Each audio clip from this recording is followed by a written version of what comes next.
கர்த்தருடைய பரிசுத்த நாமத்துக்கு மகிமை உண்டாவதாக. எனக்கு அன்பான தேவனுடைய பிள்ளைகளே, இந்த இரவுல ஒரு சங்கீத பகுதியை நாம் தியானிக்க இருக்கிறோம். சங்கீதம் 35. இது நாம் எல்லாரும் அறிந்தபடி தாவீதினுடைய சங்கீதம். இந்த 3 வசனங்களுக்குள்ளே தாவீதினுடைய போராட்டங்களை நாம் மிக எளிதாக பார்க்கலாம். இன்றைக்கு கூட நம்முடைய வாழ்க்கையிலே நாம் அநேக மேல மனத்தாங்களா இருப்போம். ஒரு வேதனையோடு கூட துக்கத்தோடு கூட நாம் கண்ணீர் வடித்துக் கொண்டிருக்கலாம். இந்த நேரத்தில் இந்த சங்கீதத்தை நாம் தியானிப்பது மிகுந்த ஆசீர்வாதமா இருக்கு. இந்த இரவுல நீ கேட்கிற அன்பான சகோதரனே சகோதரியே, நீ என்ன சூழ்நிலையில் இருந்தாலும் சரி, இந்த இரவுல இந்த செய்திக்கு பிறகு இந்த சங்கீதத்தை வாசித்துட்டு நீங்கள் படுக்கைக்கு போங்க. ரொம்ப அற்புதமான சங்கீதம். அவர் இப்படியாக சொல்லுகிறார். சங்கீதம் 35, 1-3. கர்த்தாவே, நீர் என் வழக்காளிகளோடு வழக்காடி என்னோட யுத்தம் பண்ணுகளோட யுத்தம் பண்ணும். நீர் கேடத்தையும் பரிசையும் பிடித்து எனக்கு ஒத்தாசையாக எழுந்து நில்லும். என்னை துன்பப்படுத்துகளோடு எரித்து நின்று ஈட்டியை ஓங்கி அவர்களை மறித்து நான் உன் ரட்சிப்பு என்று என் ஆத்மாவுக்கு சொல்லும்.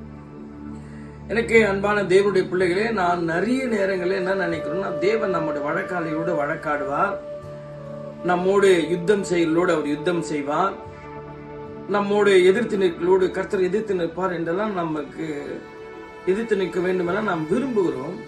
ஆனா நம்முடைய செய்தியை நம்முடைய சத்துருக்களுக்கு முதலாவது நமக்கு சொல்லிக் கொள்ள வேண்டும். ஜார்ஜ் முல்லர் என்ற ஒரு மிக பரிசுத்தவான் இப்படியாக சொன்னார், உங்க பிரச்சனை எல்லாம் பார்த்து ஆண்டவரே என் பிரச்சனையை பார்த்து ஆண்டவரே எனக்கு எவ்வளவு பெரிய பிரச்சனை இருக்குது தெரியுமா அப்படின்னு ஆண்டவர்கிட்ட சொல்லாத, உன் பிரச்சனையை பார்த்து சொல்லு, என் ஆண்டவர் எவ்வளவு பெரியவர் தெரியுமா என்று சொல்லு. ரொம்ப அற்புதமான வார்த்தை. உங்களுடைய பிரச்சனைகள் உங்கள் தலைமயிரிலும் பெரிதாக இருக்கலாம். நீங்கள் நம்பினவர்கள் உங்களை துக்கப்படுத்திருக்கலாம், நீங்க உதவி செய்தவர்கள் உங்களை வேதனைப்படுத்திருக்கலாம், அவங்களுக்காக நீங்க உபவாசித்திருப்பீங்க, ஜெபித்திருப்பீங்க, அழுதிருப்பீங்க, அவங்களுடைய நன்மைக்காக நீங்கள் தீவிரமாய் பிரயாசப்பட்டிருப்பீங்க. ஆனா அப்படிப்பட்டவர்கள் உங்களுக்கு விரோதமாய் எழும்புவார்கள். என்னோட அப்பம் பூசித்தவன் எனக்கு விரோதமாய் தன்னுடைய குதிங்காலை தூக்கினான் வேதத்துல வாசிக்கும்.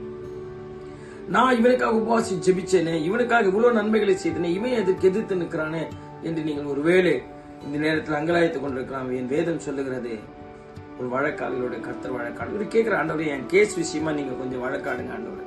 நிஜமா சொல்றேன், நம்முடைய கர்த்தராக இயேசு கிறிஸ்து வழக்காடுவாரானால் பயங்கரமா இருக்கும். இன்னொரு வார்த்தை அவர் உபயோகப்படுத்துறார், கர்த்தர் ஆண்டவரே என்னோட யுத்தம் பண்ணலோட யுத்தம் பண்ணும். நீங்க வாசித்தீங்கன்னா தெரியும், வேதாகமத்துல 20ஆம் அதிகாரம் 20ஆம் வசனம் 4ஆகமத்துல, இந்த யுத்தம் உங்களுடையதல்ல. யோசபாத்துக்கு விரோதமா பிரச்சனை வரும்போது சொல்ல, இந்த யுத்தம் உங்களுடையதல்ல, கர்த்தருடையது. நீங்கள் நின்று கொண்டு கர்த்தர் உங்களுக்கு செய்யும் யுத்தத்தை பாருங்க, ரட்சிப்பை பாருங்க. மோசையோடு கூட கர்த்தர் பேசினார், யுத்தம் உங்களுடையதல்ல, நீங்கள் நின்று கொண்டு கர்த்தர் உங்களுக்கு செய்ய ரட்சிப்பை பாருங்க. யூதா மனுஷர் எருசலேமின் புத்திரருடைய கர்த்தர் உங்களுக்காக யுத்தம் பண்ணுவார் என்று யோசபாத்துக்கு சொல்லப்பட்டது. உங்களுக்கு அன்பா சொல்ல, இந்த இரவுல யாரை குறித்து வேதனைப்படாது. நீங்க நன்மை செய்தவங்க உங்களுக்கு விரோதமா எழும்பி இருக்கலாம். நீங்க அவங்களுக்காக எவ்வளோ இறங்கி கிரியை செய்திருப்பீங்க, அவங்க உங்களுக்கு விரோதமாக எழும்பிருக்கலாம். வருத்தப்படாதீங்க. உங்களுடைய நீதியை பட்டப்பகலின் வெளிச்சத்தை போல கொண்டு வருகிற நல்ல கர்த்தர் ஒன்று இருக்கிறார். முடிவு என்று ஒன்று இருக்கிற அந்த முடிவிலே உங்களுடைய நீதியை கர்த்தர் விளங்க பண்ணுவார். கவலைப்படாதீங்க. கர்த்தர் யுத்தம் செய்தா என்ன நடக்கும், கர்த்தர் உங்களுடைய நீதியை வெளிச்சத்துக்கு கொண்டு வந்தா என்ன நடக்கும், கர்த்தர் உங்களுடைய சத்துரு கூட வழக்காடுனா என்ன நடக்கும், கர்த்தர் உங்களுக்கு பரிசையை பிடித்து கேடயத்தை பிடித்து ஒத்தாசையா நின்னா என்ன நடக்கும், நீங்க வாசித்து பாருங்கள். பயங்கரமா இருக்கும். அல்லேலூயா. செப்பனியா புத்தகத்துல சொல்றாரு, கேட்ட போது என் குடல் குழம்பிற்று. மகிமையின் தேவன் உங்களுக்காக யுத்தம் செய்ய. இந்த ராத்திரி வேளையிலே நீங்க எதை குறித்து கவலைப்படாது. என் மீது பொருளாதார மீது எரிச்சல் அடையாதீங்க, நியாயக்கேடுகள் மேல பொறாம கொள்ளாதீங்க.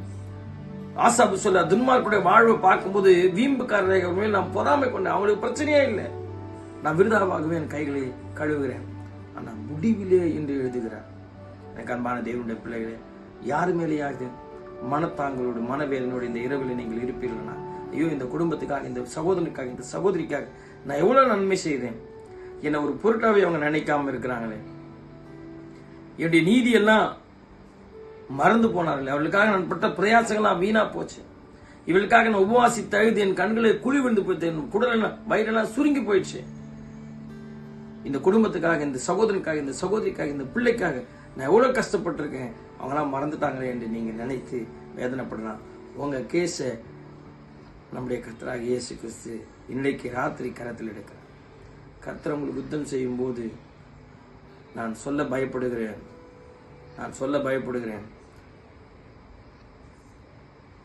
ஆகாபுடைய இரத்தத்தை நாய்கள் நக்கிட்டு எசேபேலுடைய அடக்கத்துக்கு அவருடைய உள்ளங்கையை தவிர வேறு ஒன்றுமில்லை, நாய்கள் தின்று போட்டது. தேவ மனுஷனுக்கு விரோதமாய் நன்மைக்கு பதில் தீமை செய்ய முடிவு பயங்கரமா இருக்கும். நீங்க உண்மையா இருப்பீர்களானா எதை குறித்தும் கவலைப்படாதீங்க. உங்களுக்காக யுத்தம் செய்யற, உங்களுக்காக வழக்காடுகிற கர்த்தர் இந்த ராத்திரி உங்களை பார்த்து சொல்றார், நீங்கள் சும்மா இருப்பீர்கள், கர்த்தர் உங்களுக்காக யுத்தம் செய்வார். God bless you.